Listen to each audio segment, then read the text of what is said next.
우리 성도님들과 서로 보시면 인사하시겠습니다. 믿음대로 됩니다. 말하는 대로 됩니다. 기도하는 대로 됩니다. 이제 로마서 12장부터는요, 구원받은 자의 삶이 어떠해야 하는지를 계속 살펴보고 있습니다. 놀라운 것은 관계에 집중하고 있다는 것입니다. 구원을 받았으니 예배 참석을 잘해라, 헌금을 잘 내라, 봉사를 열심히 해라 라는 말씀보다는 서로 사랑해라, 서로 선으로 악을 이겨라, 사랑의 빛만 쳐라, 이런 말씀을 하고 있습니다. 복음이라는 것은 결국 관계를 통해서 흘러나가고 있음을 바울은 저희들에게 가르치고 있습니다. 오늘 말씀도 특히 교회 안에서의 관계를 어떻게 해야 될지를 가르쳐주고 있습니다. 참 교회는 다양한 사람들이 모이는 곳인데요. 성장 배경도 다르고 성격도 또 생각도 여러 가지가 다 다른 사람들이 모여서 한 몸을 이루어야 합니다. 그러다 보니 결코 한 몸을 이룬다는 것이 쉽지만은 않습니다.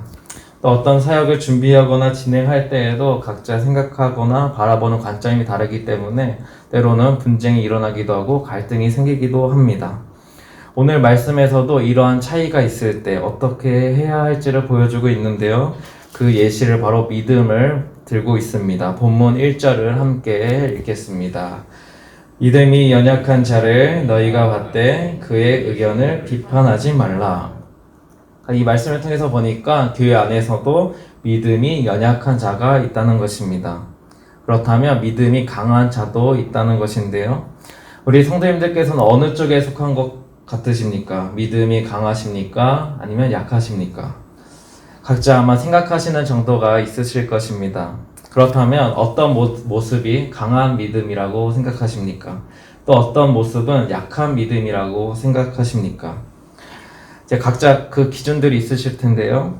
이제 우리나라에 보시면 많은 관광지가 있는데요. 그 관광지 중에 산이나 경치 좋은 곳을 이제 찾아가다 보면 이제 절이나 사찰이 있는 곳이 참 많이 있습니다. 그럼 우리 성도님들은 그곳을 어떻게 가시나요? 안 가시나요? 저희 가족은 이제 간 적이 있었는데요. 어디였는지 기억은 자세히 나진 않지만 이제 조금 큰 절이었던 것 같습니다. 이제 그러니까 불상도 많이 있고요. 불경을 외우는 소리도 들리고, 어떤 분들은 이제 불상 앞에서 절을 하고 있는, 기도를 하고 있는 모습도 쉽게 볼 수 있었습니다. 그러니까 우리 가족은 특별히 믿음의 가정이었기 때문에 조금의 아마 마음의 거리낌들이 아마 있었을 것 같은데요. 그 중에 이제 저희 엄마는 머리가 아프시다고 하는 겁니다. 우리 성도님들은 어떠십니까? 절에 가시면 영적인 전투가 일어나는 것 같고, 절에는 절대 가까이 가서는 안 될 것 같고, 불상을 빨리 부셔야 될 것 같고 그러신가요? 아니요, 경치가 좋은 곳에 있으니까 절이나 우상을 섬기는 자리에 가도 전혀 상관없이 가시고 계신가요? 과연 어떤 사람의 모습이 믿음이 강한 사람일까요? 절에 그냥 쉽게 가는 사람이 믿음이 약한 사람일까요? 제가 신대원에 있을 때 이제 어떤 교수님이 이렇게 말씀하셨습니다. 절에 갔을 때 그 불상이나 절에 어떤 악한 기운이 있다고 느껴지는 것은 오히려 믿음이 없다. 어떻게 생각하십니까? 그러니까 불상이나 그런 절 같은 건 사실 아무것도 아니라는 것입니다. 그런데 하나님을 온전히 믿지 못하니까 그 불상이나 절에서 무슨 악한 기운이 나오는 것 같이 느껴지는 것은 아니냐, 이렇게 교수님 말씀하셨습니다. 우리 성도님들의 생각은 어떠하십니까? 어떤 모습이 믿음이 있는 모습일까요? 그리스도인은 절에 가도 될까요? 아니면 안 될까요? 오늘 본문에서도 예시를 들고 있는 문제가 있는데요. 그것은 바로 음식에 관한 것이었습니다. 2절을 함께 읽겠습니다. 어떤 사람은 모든 것을 먹을 만한 믿음이 있고 믿음이 연약한 자는 채소만 먹느니라. 그러니까 어떤 사람은 모든 것을 먹을 만한 믿음이 있고 어떤 사람은 모든 것을 먹지는 못하고 채소만 먹는 사람이 있다는 것인데요. 모든 것을 먹지는 못하는 믿음, 그러니까 채소만 먹는 믿음을 무엇이라고 표현하고 있습니까? 연약한 믿음, 약한 믿음이라고 표현합니다. 제가 어렸을 적만 하더라도 이제 우리나라에선 참 제사를 많이 드렸는데요. 그러다 보면 이웃집에서 이제 제사를 드리고 나면 그 음식을 꼭 이제 나눠 먹으러 갖다 주기도 했습니다. 그래서 이제 이 음식을 가지고 저는 어렸을 때 이 음식을 먹어야 되냐 말아야 되냐 참 고민이 많이 있었는데요. 마치 절 앞에, 불상 앞에 가면 무언가 알 수 없는 거리낌이 생기는 것처럼 이 음식 앞에서도 그런 느낌이 드는 것이었습니다. 게다가 이제 다니엘 이야기를 잘 알지 않습니까? 채소만 먹고 왕의 진미를 먹지 않고 물과 채소만 먹었는데도 튼튼하고 더 뛰어났다. 이런 말씀을 우리가 알고 있으니까 왠지 제사에 드려진 음식을 먹는 사람은 믿음이 약해 보이고 다니엘처럼 그것을 거부하고 채소를 먹는 사람은 믿음이 강해 보이고 이런 생각도 들기도 했습니다. 그런데 오늘 말씀을 자세히 보니까 채소를 먹는 사람이 믿음이 오히려 약하다라고 표현을 하고 있습니다. 바울은 왜 이렇게 생각을 했을까요? 아마도 우상은 더 이상 아무것도 아니다라고 생각했기 때문입니다. 그래서 그 음식을 내가 먹는다고 해서 그 우상을 내가 숭배하거나 나의 신앙이, 나의 정체성이 절대로 흔들리지 않는다라는 것입니다. 그렇기에 모든 것을 먹는 사람이 오히려 믿음이 강한 사람이라고 표현을 하고 있습니다. 그럼 이제 다니엘과 세 친구는 어떠할까요? 믿음이 약했을까요? 아니요. 왕의 진미를 거부했던 것은 단순히 우상에게 드려져서가 아니었습니다. 그러니까 왕의 진미라는 것은 하나님의 백성이라는 정체성을 흔들 만한 음식이었습니다. 그러니까 생존하기 위해서는 지금 꼭 무엇을 먹어야 합니까? 그 왕의 진미를 먹어야만 하는 것입니다. 지금 하나님께서는 어떠하십니까? 이스라엘을 지켜주시지도 않습니다. 좋은 음식도 안 주시고, 그런데 지금 바벨론 왕은 어떻게 합니까? 하나님보다 뭔가 더 강해 보이지 않습니까? 좋은 음식도 주고 좋은 교육도 시켜준다고 합니다. 그러니까 왕의 진미를 먹으면 먹을수록 하나님의 백성이라는 정체성이 흔들리거나 사라질 것이 염려되었기에 다니엘과 세 친구는 먹지 않은 것입니다. 그러니까 하나님을 믿고 의지했더니 포로로 끌려왔습니다. 그런데 바벨론 왕을 의지하면 무엇을 줍니까? 맛있는 음식과 좋은 교육을 해줍니다. 이게 결국 우상숭배구나 라는 것을 다니엘은 깨달았던 것입니다. 그러니까 하나님보다 바벨론 왕을 더 의지하고 숭배하게 되는 것을 자신 스스로 절제했던 것입니다. 그래서 물과 채소만 먹었던 것입니다. 만약에 음식 자체가 악하거나 음식이 우상에게 드려져서 안 먹었어야 했다면 채소조차도 먹지 말았어야 했을 것입니다. 그리고 다니엘과 세 친구는 당장 바벨론을 떠나야 했습니다. 왜냐하면 우상 숭배가 난무하는 곳 아니겠습니까? 그런데 다니엘은 그렇게 하지 않고 그 바벨론이란 땅 가운데서도 하나님의 백성이라는 정체성을 늘 지키면서 살아왔습니다. 그러니까 지금 바울의 말과 다니엘의 행동은 결코 부딪히는 것이 아니고 결국은 같은 이야기입니다. 믿음을 지키기 위해서, 자신의 정체성을 지키기 위해서 각자 선을 정한 것입니다. 모든 것을 먹을 만한 믿음이 있는 사람이 있고 때로는 자신의 믿음을 지키기 위해서 절제하는 사람도 있는 것입니다. 바울의 초점은 여기서 무엇을 먹어도 되냐 안 되냐라는 것이 아니라 관계에 있는 것입니다. 3절을 함께, 본문 3절을 함께 읽겠습니다. 먹는 자는 먹지 않는 자를 업신여기지 말고 먹지 않는 자는 먹는 자를 비판하지 말라. 이는 하나님이 그를 받으셨음이라. 여기서 강조하고 있는 말씀은 비판하지 말라는 것입니다. 그러니까 절에 가서 불상을 구경하든지 아니면 절 근처에 가지 않는다든지 어쩌면 이것은 크게 중요한 문제가 아니다라는 것입니다.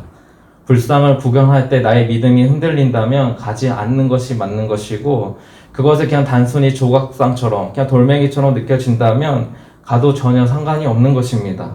다만 서로를 향해 그 모습을 향해 비판을 한다면 그것은 잘못된 것이다 라고 분명히 말씀하고 있습니다. 사실 이러한 비슷한 문제는 고린도 교회에서도 나타났던 문제입니다. 우상의 제물을 먹어도 되냐 안 되냐 하는 논쟁이 있었습니다. 바울은 교회의 덕을 기준으로 삼았습니다. 그러니까 진리의 문제가 아니니까 교회의 덕이 되지 않는다면 또 교회의 성도를 시험에 빠뜨리게 한다면 절제하는 것이 낫다는 결론을 내립니다. 그러면서 이러한 말씀을 하는데요. 고린도전서 10장 23절 24절을 함께 읽겠습니다. 모든 것이 가하나 모든 것이 유익한 것은 아니요 모든 것이 가하나 모든 것이 덕을 세우는 것은 아니니 누구든지 자기의 유익을 구하지 말고 남의 유익을 구하라. 그러니까 모든 것을 할 수 있는 자유가 우리에겐 있습니다. 그런데 그 자유로 덕을 세워야 하고 남의 유익을 구하라고 말씀합니다. 그러니까 이 말씀을 가지고 오늘 본문을 다시 적용해 본다면 결국 다른 사람을 비판하지 말라는 것입니다. 우리의 죄된 본성은요, 자꾸 서로를 지적하기를 좋아합니다. 하지만 구원받은 성도라면 비판하지 말고 서로를 받아주며 살아가야 한다는 것입니다.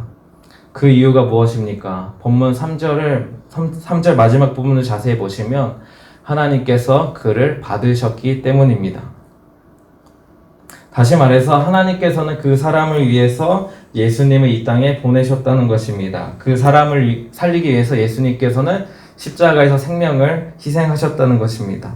하나님이 사랑하셔서 살리신 그 교회 성도들을 향해서 비판하지 말라는 것입니다. 그러니까 믿음이 강하다, 때로는 믿음이 약하다, 이것은 그게 큰 문제가 아니라는 것입니다. 교회 안에서는 믿음이 강한 사람이 있고 약한 사람은 반드시 있습니다. 이것은 당연한 이야기입니다. 근데 이러한 차이에 대해서는 바울은 크게 문제를 삼지 않고 오히려 서로를 비판하고 비난하는 것에 대해서 더 크게 문제를 삼고 있습니다. 우리는 때로는 연약한 모습이 나타날 수 있습니다. 또 서로를 보면서 저 사람은 왜 저렇지 이렇게 생각할 수도 있습니다. 특히 교회 안에서는 연약한 사람들이 많이 있기 때문입니다. 또 사역을 같이 하다 보면 쉽게 알 수 있습니다. 어떠한 부분이 약점이 있는지 우리는 알게 됩니다. 그러면 우리도 모르게 그 약점을 가지고 비판할 때가 있는 것입니다. 그러니까 약한 모습이 보이니까 우리도 모르게 그것을 가지고 트집을 잡는 것입니다. 그런데 사실 그 모습에 문제가 있는 것이 아니라 우리의 눈에 문제가 있는 것입니다. 예수님께서도 이를 지적하시고 계시는데요. 마태복음 7장 3절을 함께 읽겠습니다. 어찌하여 형제의 눈 속에 있는 티를 보고 내 눈 속에 있는 들보는 깨닫지 못하느냐. 이처럼 누구나 연약한 점은 있습니다. 그 점을 바라보고 비판하는 것이 문제입니다. 내 자신 또한 얼마든지 비판받을 수 있음을 알고 조심해야 합니다. 또한 그 사람 역시 주님께서 사랑하는 자임을 기억해야 합니다. 우리는 사실 함부로 사람에 대해서 평가해서는 안 됩니다. 왜냐하면 주님의 생명이 그 안에 있기 때문입니다. 우리가 교회 지체들을 향해서, 교회 성도들을 향해서 비난하고 있다면 그 비난은 주님께 전달되는 것과 같은 것입니다. 주님께서는 그 지체도 귀하게 보셨습니다. 그런데 우리가 감히 그 지체를 무시하고 있는 것입니다. 우리가 기대할 것은 나의 연약함을 채우시는 주님께서 그 상대방, 그 성도의 연약함도 채우실 것을 기대하는 것 뿐입니다. 본문 4절에서도 이렇게 말씀하고 있는데요. 본문 4절을 함께 읽겠습니다. 남의 하인을 비판하는 너는 누구냐? 그가 서 있는 것이나 넘어지는 것이 자기 주인에게 있음에 그가 세움을 받으리니 이는 그를 세우시는 권능이 주께 있음이라. 그러니까 하나님께서 그 연약한 사람을 세우시는 권능이 있다는 것입니다. 하나님의 손에 있는 자들은 하나님께서 반드시 세우신다는 것입니다. 그러니까 각자의 연약함을 보고서 비판하지 말라는 것입니다. 하나님께서 그들의 약함을 약할수록 그 성도들에게는 하나님께서 강함이 되신다는 것입니다. 따라서 예수님을 믿는 믿음이 강한 사람, 내가 믿음이 좀 있다고 생각되는 사람이라면 오히려 약한 사람들을 충분히 받아줄 수 있는 것입니다. 예수님을 사랑하는 사람이라면 당연히 예수님을 사랑하는 한 사람을 사랑해야 한다는 것입니다. 그 사람의 모습이 어떠하든지 간에 받아줘야 하는 것, 그것이 바로 교회에서 자연스럽게 나타나야 함을 바울은 지금 말씀하는 것입니다. 그래서 나의 연약한 모습이 있다면 그 모습도 그대로 내보일 수 있고 그 모습을 서로가 품어줄 수 있는 것이 바로 교회라는 것입니다. 그런데 현실은 어떠합니까? 우리는 자신의 연약함을 서로에게 드러내 보이는 것을 참 두려워할 때가 있습니다. 참 교회란 곳이 이상하게도 소문이 쉽게 나기 때문입니다. 그러니까 믿음이 약한 모습은 잘 드러내지 못하고 때로는 거짓 가면을 쓰면서 체면 유지에 급급할 때가 있습니다. 마치 바리새인들처럼 강한 믿음을 가진 사람인 척 하는 것입니다. 사실 교회란 것은 서로의 연약함을 묵묵히 받아주어야 하는 곳이 되어야 합니다. 이것이 예수 그리스도께서 피로 사신 교회의 모습입니다. 그래서 교회라는 것은 그만큼 사랑이 넘치는 공동체가 되어야 합니다. 바울은 한 가지 예를 들어서 예를 더 들어서 설명하고 있는데요. 5절을 함께 읽겠습니다. 어떤 사람은 이 날을 저 날보다 낮게 여기고 어떤 사람은 모든 날을 같게 여기나니 각각 자기 마음으로 확정할지니라. 이제 지금까지 음식에 대해서 말씀드렸다면 이제 바울은 날에 대해서도 말씀합니다. 날 중에서 가장 중요한 날은 언제일까요? 우리 그리스도인들에게 있어서 가장 중요한 날이 있다면 언제이겠습니까? 주일이 될 수 있고요. 또 뭐 안식일 생각하실 수도 있고요. 또 보통 이제 그 가운데서도 뭐 성탄절 아니면 뭐 부활절은 진짜 중요하다. 반드시 지켜야 된다. 이렇게 생각을 하실 수도 있습니다. 또 유대인들은 이 말씀을 들었을 때는 자신들이 지켜왔던 절기를 생각했을 것입니다. 반면에 모든 날이 중요하다고 생각하시는 분도 있습니다. 왜냐하면 하나님께서는 모든 날을 만드셨고 또 그 하루하루를 통해서 하나님의 은혜로 살아가기 때문입니다. 그래서 주일은 단순히 우리가 시간을 정해서 예배를 드리는 것뿐이지 주일 자체가 특별하지 않다고 생각하시는 분도 아주 간혹 있습니다. 부활절을 예를 들어 생각해 보시면 이제 부활절은 사실 매 주일이 부활절을 기념하는 것입니다. 그러니까 부활 주일이 다른 주일보다 더 특별하다고 생각하는 것은 사실 무리가 있는 것입니다. 우리 성도님들께서는 어떻게 생각하십니까? 어떤 분들은 절기가 중요하다고 생각하실 수도 있고 어떤 분들은 매일 하루하루가 중요하다고 생각하실 수도 있습니다. 만약 한국 교회가 앞으로 부활주의를 지키지 않는다라고 하면 어떻게 하시겠습니까?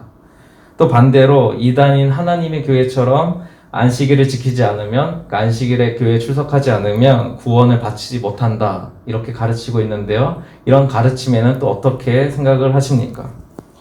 바울은 지금 절기를 지키든지 그렇지 않든지 상관없이 무엇이라고 말씀합니까? 각자가 마음에 확정하라고 말씀합니다.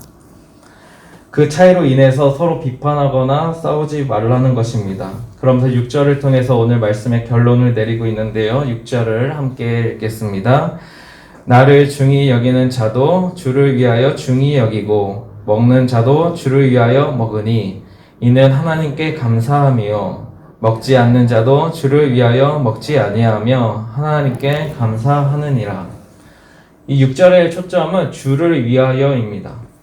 어떤 모습도 중요하지만 그보다 더 중요한 것은 주를 위했는가라는 것입니다. 기준은 오직 주님입니다. 주를 위하여 어떤 행동을 했는지 안 했는지가 중요합니다. 그런데 문제는 서로를 향해서 비판을 하게 된다는 것입니다. 나와 다른 생각을 마주하게 됐을 때 우리는 그것을 참아내기가 참 어렵습니다. 무슨 큰일이 나는 것처럼 생각하실 때도 있습니다. 제가 만약에 이제 이 설교 강단에 딱 섰는데요. 제가 만약에 너무 날씨가 덥다고 시원하게 반팔티를 입고 반바지를 입고 이 자리에 딱 섰다고 생각해 보시기 바랍니다.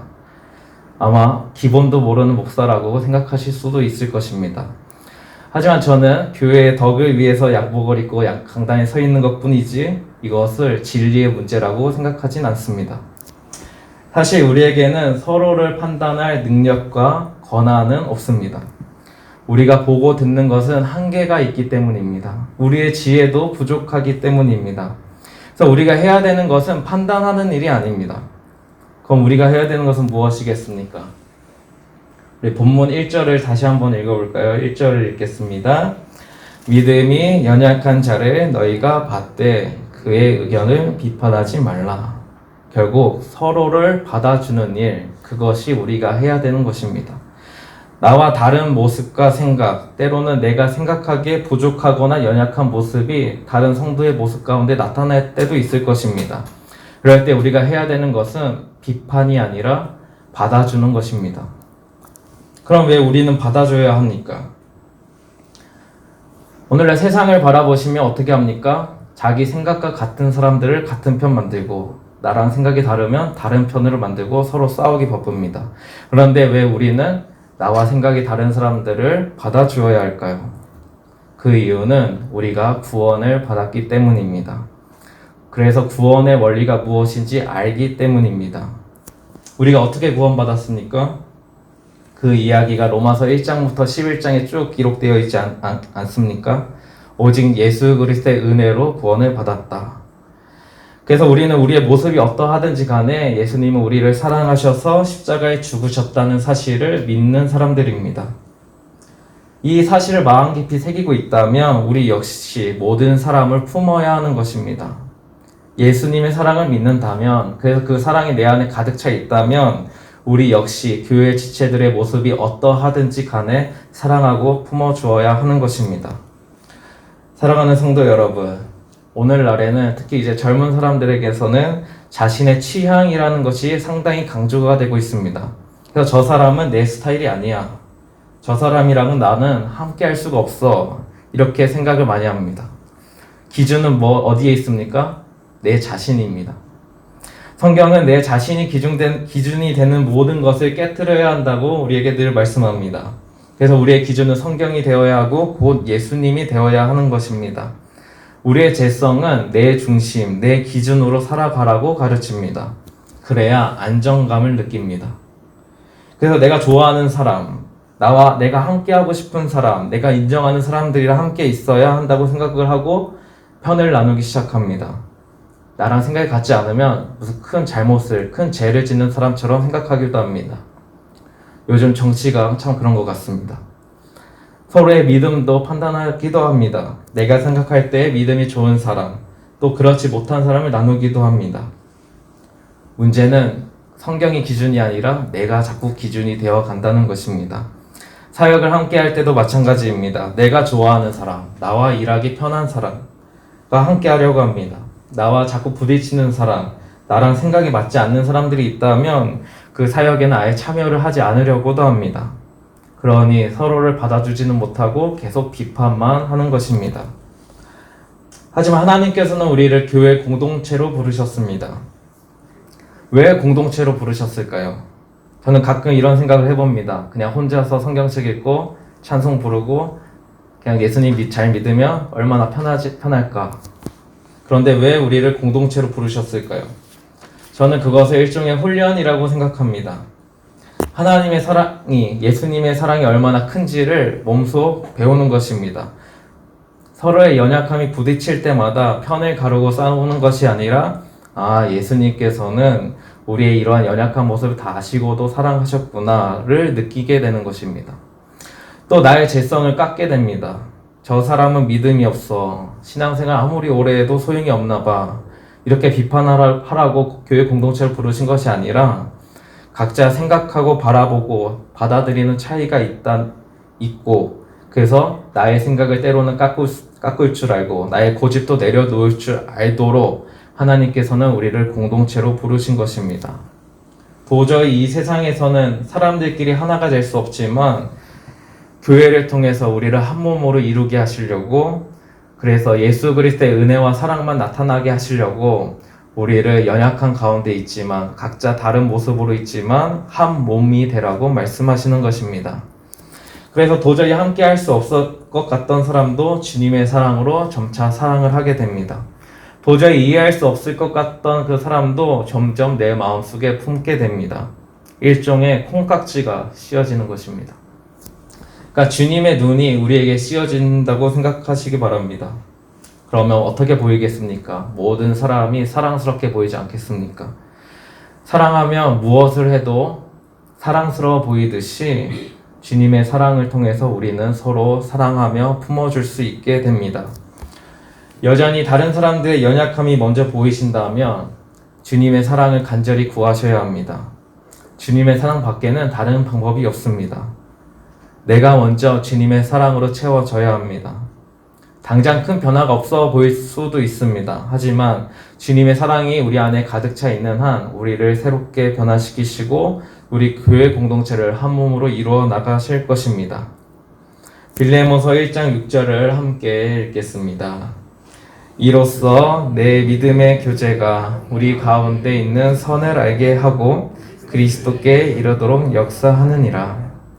이러한 우리의 믿음의 교제, 사랑의 교제가 우리로 하여금 예수 그리스도를 나타나게 하고 많은 영혼이 주께로 인도함을 받는 놀라운 통로가 될 것입니다.